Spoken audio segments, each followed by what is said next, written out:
Just a note before we start. Our show talks about touchy subjects that may be difficult for some of our listeners. Take care of yourself.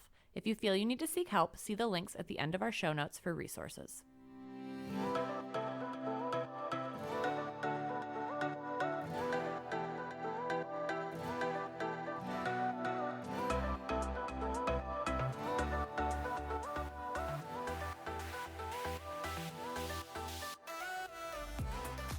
Hey y'all, and welcome to Touchy Subjects Podcast, the podcast that aims to break the silence that tends to come with conversations around domestic and sexual violence. I'm Sean. And I'm Amanda. And today we're going to be talking about consent in theater, because our co-host here, Amanda, is an expert in theater based on everything that she does in her spare time. So, Amanda, I'm going to let you take it away from here. Well, one, I don't know if I would say expert, but You spend enough time doing things in the theater that I think expert is the correct term. All right. Well, I do spend a lot of spare time in the theater, so this is something that is pretty important to me. So we're going to have this conversation today. So, consent in theater. First, I'm just going to start off by saying that if you do any kind of theater, community theater, professional theater, whatever it is, there should probably be a code of conduct, a sexual harassment policy, things like that that your theater company abides by. If you have done community theater and have not had to listen to a code of conduct or sexual harassment policy or sign something, then that might be an issue, because theaters bring in lots of different people and people change. So every show you do, every whatever, you should probably make sure everybody's on the same page. So thinking about that sexual harassment, like policies or conversations, what does consent in theater look like? So does it look like just like having a conversation, or what does it really look like for all of those involved? Well, there's a lot of things that go on in theater that could make some people uncomfortable, right? So maybe you've got one dressing room that everybody is changing in. That might make some people uncomfortable if you're new to theater, or if you're just a person who is very private. It could be important to you to know that everybody's on the same page if you're getting dressed in the same room. Maybe your director offering you a separate space where you can dress if that's something that you need to do. And then a lot of stuff that takes place on stage is very physical, whether that's a fight scene, whether that's a scene that involves some sort of like played out intimacy, and it's just a conversation that really needs to be led by the play's director, to make sure that everyone knows that these are things that are going to be happening. This is what's acceptable. This is what's not acceptable. And if there is any kind of physical touching that's going to happen in a show, you need to talk to your castmates about that.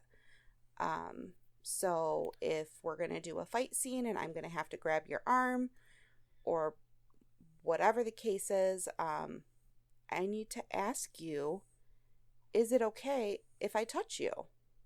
Mm-hmm. Is it okay if I do this? And, you're going to tell me yes or no. And if you say yes, then we're going to practice it.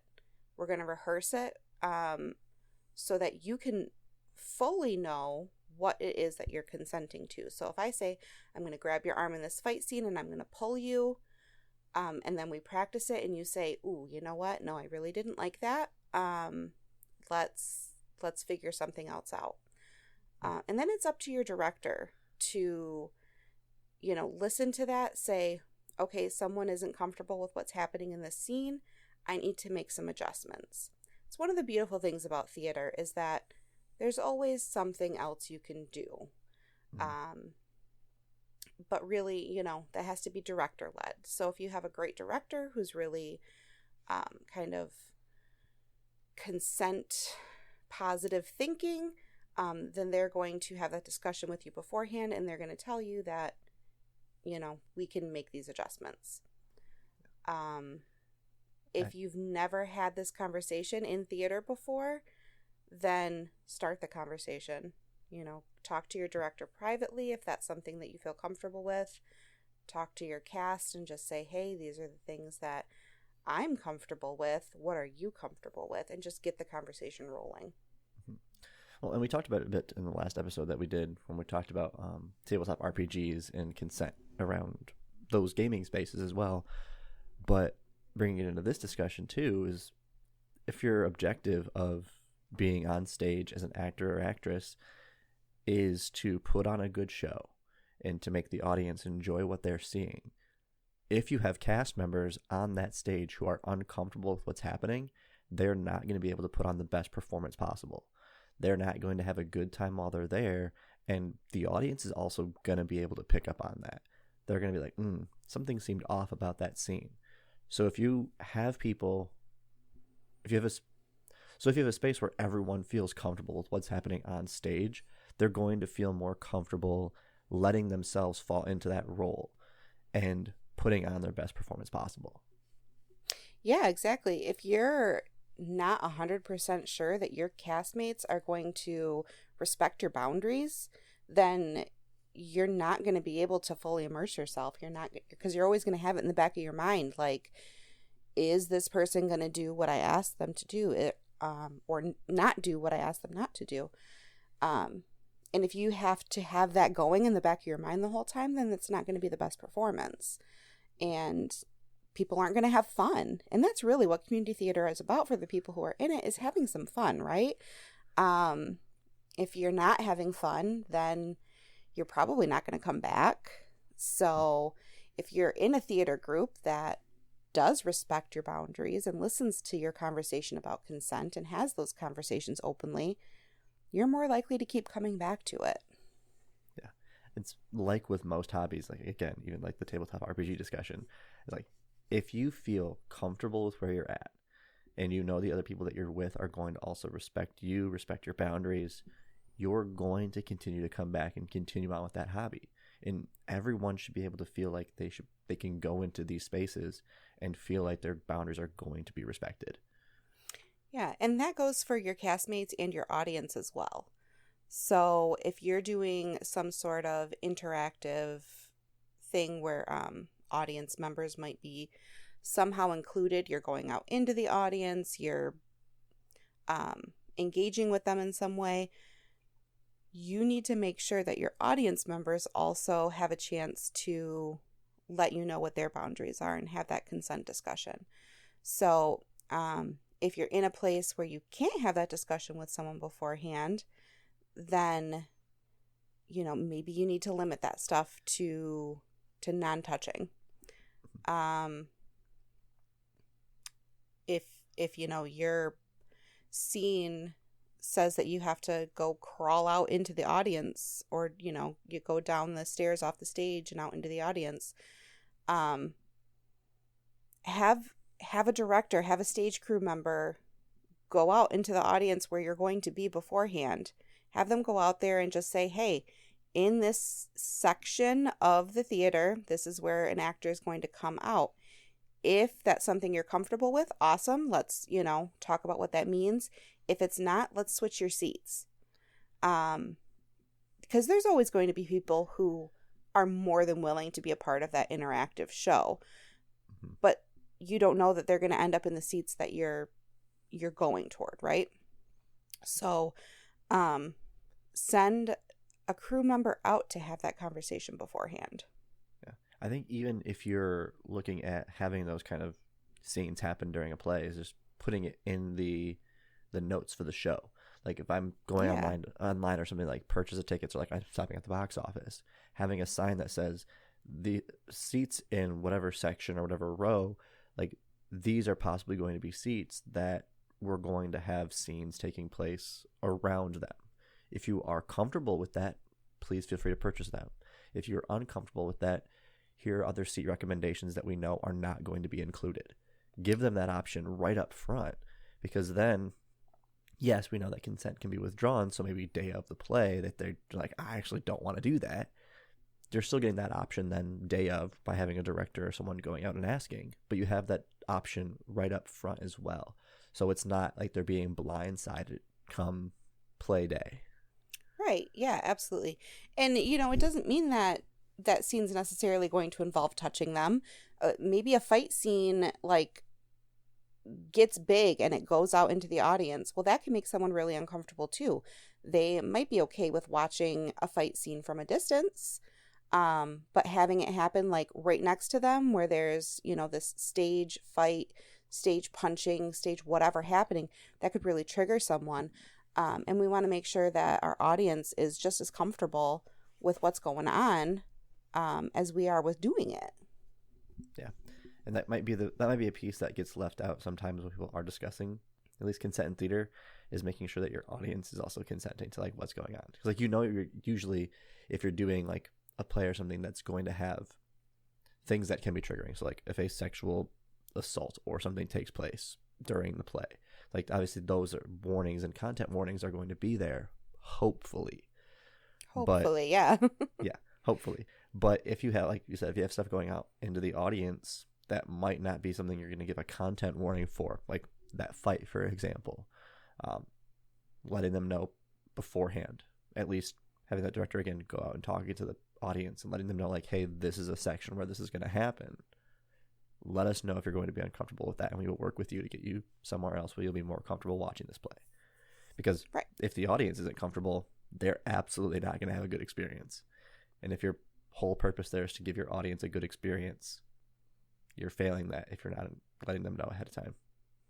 Exactly. And, especially when you're talking community theater, like these things are usually all to raise money for something, right? Like whatever your community group is through, the proceeds of the play are going to benefit something. And, we want people to keep coming back. If they have a good experience as an audience member, then they're going to come back to the next show that your theater performs. If they have a bad experience, then one, they're not going to come back, and two, they're going to tell people, right? And then other people aren't going to want to come either. So it just benefits everybody, and the theater included, if everybody has a good experience. Yeah. Also looking, kind of like going back just like a little bit here, one of the things that I was thinking about is when you're having those discussions about like what your fellow actors' boundaries are, that also gives you the opportunity for some possible improv. Because if anyone has done theater, if anyone's done public speaking, at some points you're going to mess up. And when you mess up, you're also the only person that's actually going to know like that you messed up, because you're the only one who knows how it's supposed to go 100%. So take that also as a lesson. Like, don't worry if you mess up. It happens to everybody who does public speaking or theater. But if you mess up on stage, like for example, if I'm supposed to go and grab that person's arm and like pull them into me, but I forget, but my partner and I have had a discussion in that scene, like both of us are okay with that contact, maybe the role gets reversed and they grab my arm and pull me in because we're supposed to be close to each other during this scene. Well, because we've had the discussion beforehand, they also know that I'm okay with that physical contact. So if that improvisation has to happen, we're able to do that and continue the scene without missing a beat. Yeah, actually, that's a really good point. It doesn't have to be a conversation just about what you're doing to someone else. It can be about what you're okay with happening to you too in those cases of improv is needed, because it absolutely is a lot. You've got 10 or 20 people who are in community theater, right? They're not professional actors. They're doing this in their spare time. These are lines that they've learned at 9 or 10 o'clock at night before going to bed. People forget stuff. It's going to happen. It's okay. But being fully aware of those conversations beforehand and knowing where your comfort levels are of your whole cast and letting them know where yours are is going to really help you out there. Yeah. So looking at if somebody wants to try and implement some of this, like say at their community theater or maybe their like high school theater class, or if they're for some reason somebody is like on Broadway listening to us too, it's like if someone wants to introduce this conversation to their theater, how would they go about doing that? So one thing that you can do is definitely contact whatever your local domestic violence or sexual assault center is, because they probably have someone who specifically does those community things. And they can help you draft up a policy. They can help you draft up, a contract that maybe people sign that says, I'm going to respect other people's boundaries or I will be removed from this play. If it's something that has never been brought up in your theater, you're probably going to want to go to, there's probably some sort of program director, right? With that theater, with that group. And you're going to probably want to have that conversation with them first. Because they're the ones that are going to make sure that any directors that come in are going to enforce it, I guess, for lack of a better word. Because they're directing that play. They're the ones making the calls about who's standing where and who's touching what. And so with that program director and the play directors, that's also going to have a big thing to do with, which plays you select for your theater to perform. And depending on what the plays are, that can make a big difference about where the consent needs to lie. So maybe if it's something that's kind of just starting out, if it's a small community theater that you're just trying to bring more people into, maybe you select plays that don't need a lot of physical contact, a lot of fights, a lot of intimacy scenes, whatever, as those beginning plays until people start to get comfortable with it. Yeah, it's important. It's important to know like what your cast is going to be willing to do and unwilling to do prior to that point. Because like, yeah, maybe you select your plays ahead of time. Like, these are the ones we want to perform this season. But if you don't get cast members into those positions, you might need to be a little bit more flexible with how, maybe not changing the whole play, but changing some of those scenes. It's like your role as a director is going to be to obviously direct the play and make sure that those scenes are going to play out in a way that it's not only going to be interesting to the audience, but also make sure that your cast is as comfortable as possible doing so. So maybe you have that fight scene, but your cast members that you have in those roles aren't super comfortable with doing the entire fight scene or doing what the fight scene originally looks like. So is there a way for you to alter that scene then to be able to accommodate what their boundaries are while still getting it across that these two people are in conflict with each other? Yeah, and there's always the opportunity to, like, depending on, of course, what the play is, but there's an opportunity to make that funny. If you're like, hey, you know what? People are not able to engage in this fight scene, like, in a hand-to-hand way. Maybe you bring in pool noodles and, like, they fight each other with pool noodles, or just, like, something silly, and it's going to make people laugh. They're still going to get the idea. Of course, like I said, it depends on what the play is. Some of them, that's not going to work. But, during our times of COVID, when we had to stay 6 feet apart from each other, we would make that a funny part of a scene. If two people were supposed to be together, they would start to walk toward each other, and then somebody would run in from off stage and like pull out a ruler and measure out 6 feet and like make it funny. So there's lots of opportunities out there. Like, you don't have to do everything exactly the way that it's written. A writer wrote it that way for a reason, yes. But if it doesn't work for your cast and it's not going to get performed otherwise, it's probably okay to make some small adjustments. Yeah. There's also something to be said about taking a note from some films and using a fade to black moment. Like if, for example, like you have two characters who are supposed to kiss in this scene, but you have one actor who is just not comfortable kissing somebody on stage, you could easily just have house lights just fade to black as they're like moving in for that moment, leaving it up to your audience to determine in their heads what happened during that scene.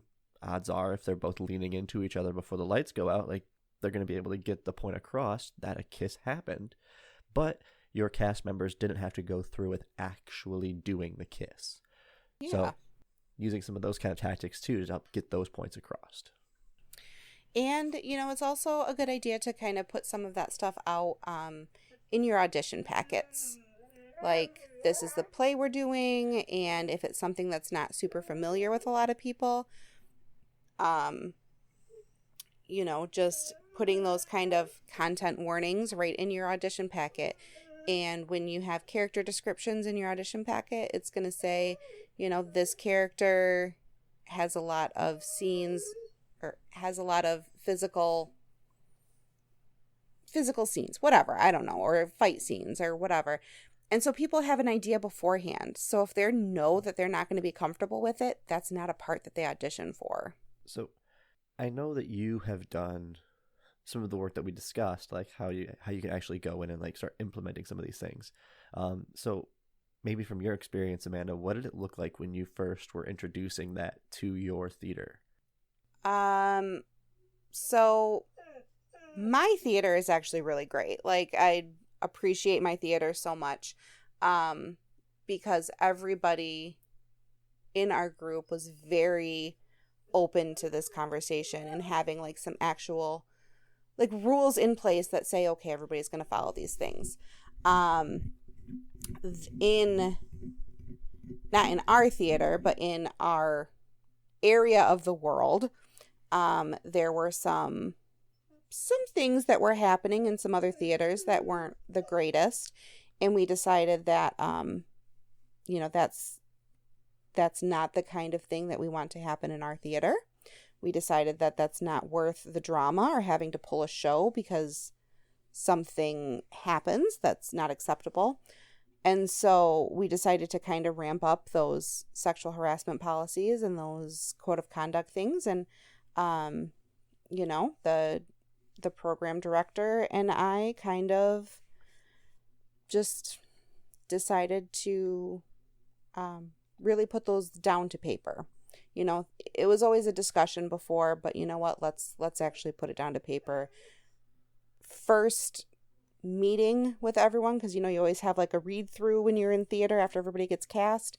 That read through also includes a read through of the code of conduct and the sexual harassment policy.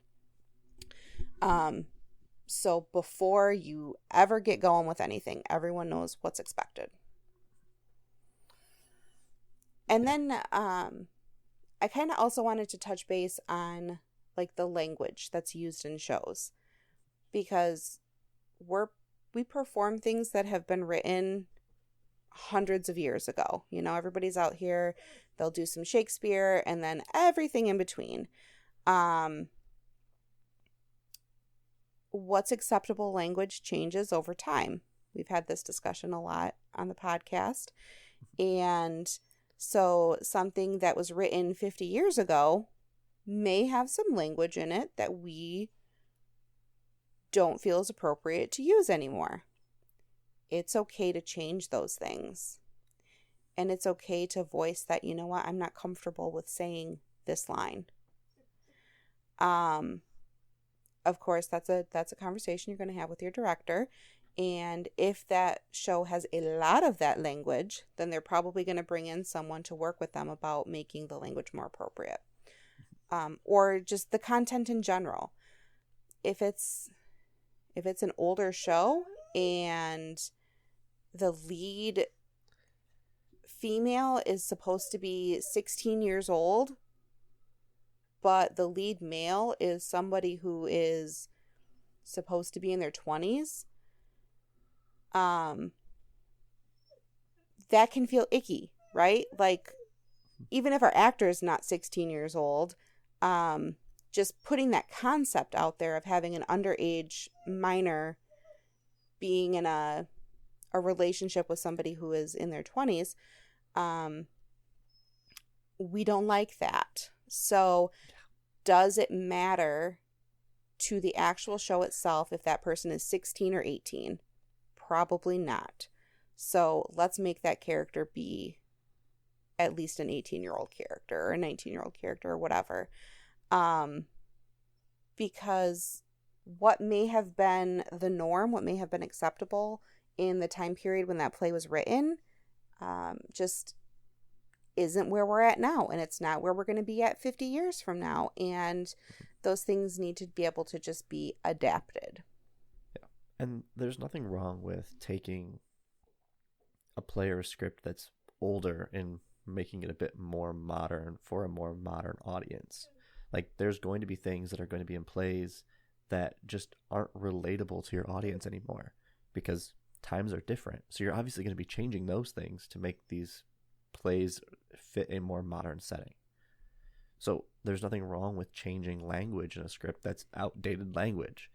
There's nothing wrong with changing casting decisions that were outdated or inappropriate for what the play is supposed to look like. So you can easily adapt these things because you should already be doing that to make these things more appropriate or fitting for your audience that are going to come seeing them today. And like you said, Amanda, that's going to change eventually too. Like, what's being performed on stage today is going to look different 50 years from now because things are going to be different. And yes, there's something that you can say like, well, I want to keep it as close to the original as intended because I want this to be almost as identical as it can be. Which, yeah, some plays you can do that with, but like, I can just easily think like Romeo and Juliet even. Like, it still feels kind of gross if you were to cast a like 12, 13-year-old girl to play Juliet and a 20-something-year-old to play Romeo. Like, that's gross. Now, if the intent behind your decision for this play is to show like, yeah, this is inappropriate, this is weird, then yes, you can go ahead and do that. But if you're just trying to be as close as possible to the intended script, like, you might need to change some things. Like, it doesn't change anything to make Juliet 16, an adult. 18, an adult. It doesn't change anything to just age all those people up because the story is still the same. The outcome of Romeo and Juliet can still be exactly the same, which hopefully we all know how that ends. If not, spoiler alert, them killing themselves. Like, you can still have that be the outcome. Juliet and Romeo's ages do not dictate how that plays out. Right. So, yeah, just figuring out how you can adapt and update your scripts to fit your audience and to make them as comfortable as possible for the people acting in them.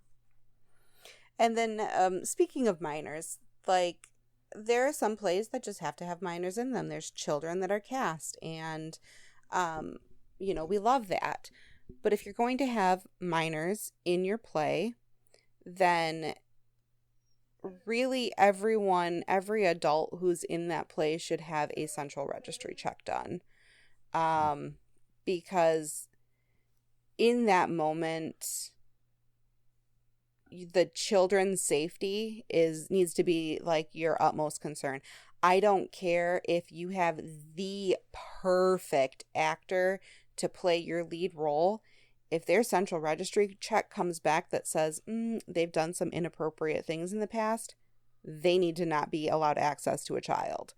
And, it's your theater's responsibility to make sure that that child is protected while they're in your care. Yeah. So let's do those central registry checks. Beyond that, let's just kind of try and get to know our actors, because they can be inappropriate without having a bad central registry check, right? Mm-hmm. And if someone in your cast is acting inappropriately to a minor, you need to be swift and firm with cutting that access right on out of there. Your minors should also have separate dressing spaces. Absolutely. Like, they need to, and if you're not doing that, you're breaking some laws there.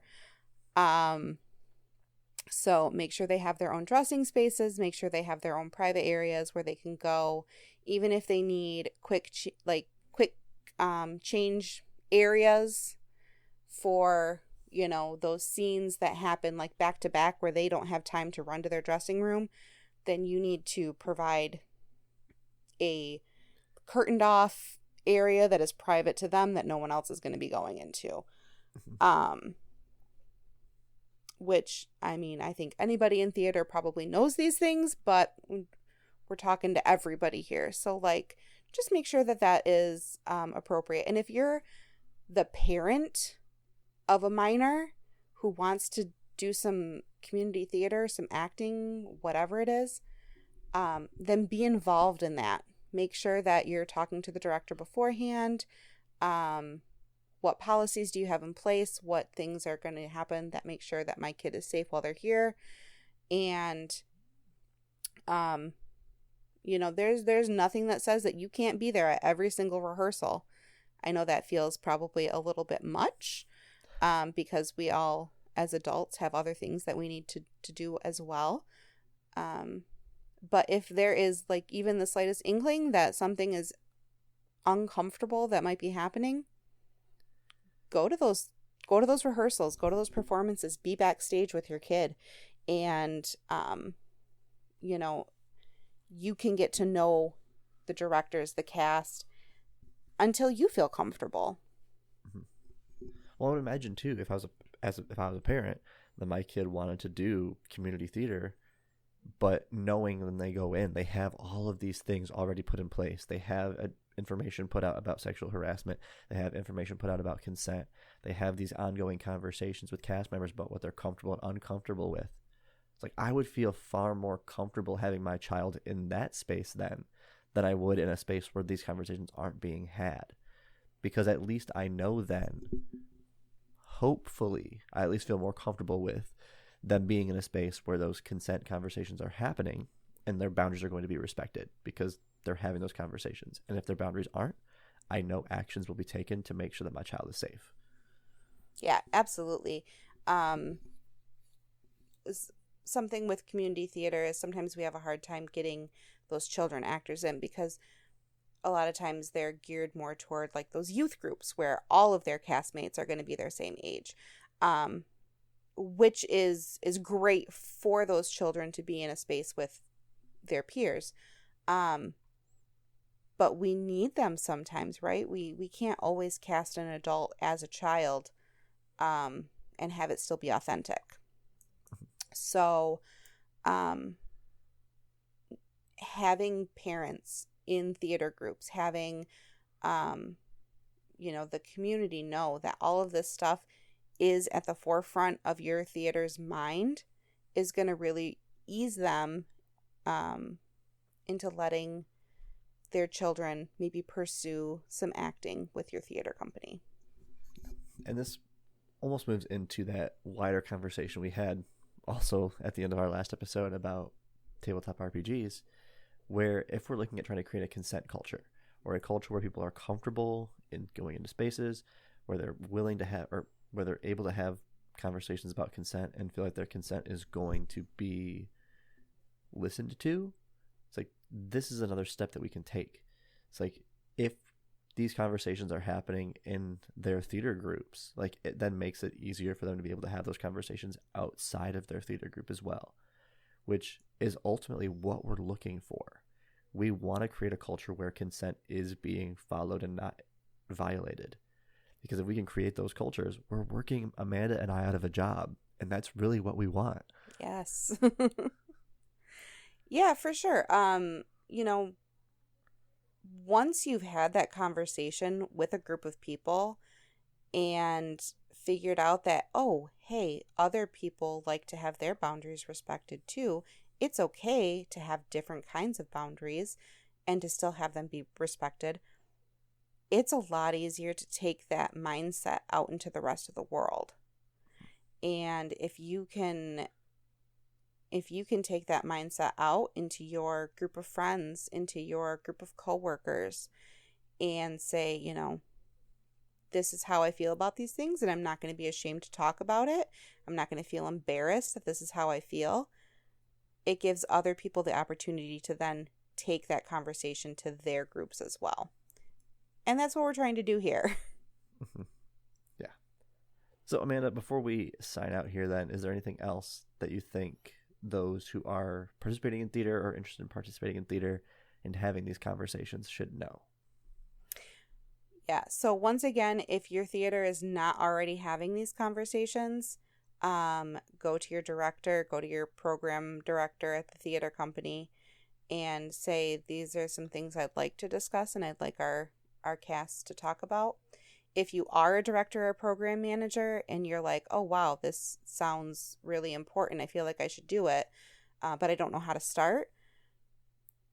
Like I said earlier, just start with contacting an agency in your area that already focuses on those things. So that could be a children's advocacy center, that could be a domestic violence or a sexual assault center, and just say, hey, I'd really like to have some more conversations about these things. Do you have someone I could talk to? And if they don't, they can probably direct you into the right person to have that conversation with. Yeah. And if you feel like in your community you don't have something like that, email us. We'd be more we'd be more than happy to give you any kind of resources or information that we can to help you into that process as well. Because like we said, we are very much working towards trying to create that consent culture. So we'd be more than happy to help you. But thank you all for listening today. Please follow us on Facebook, Instagram, Twitter, and TikTok at TouchySubsPod to keep up to date when we have new episodes and other content going out. Please email us any questions, comments, or concerns to touchysubjectspodcast@gmail.com.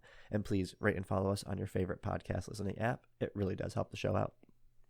And in the meantime, don't be afraid to challenge, ask, and discuss when it comes to touchy subjects.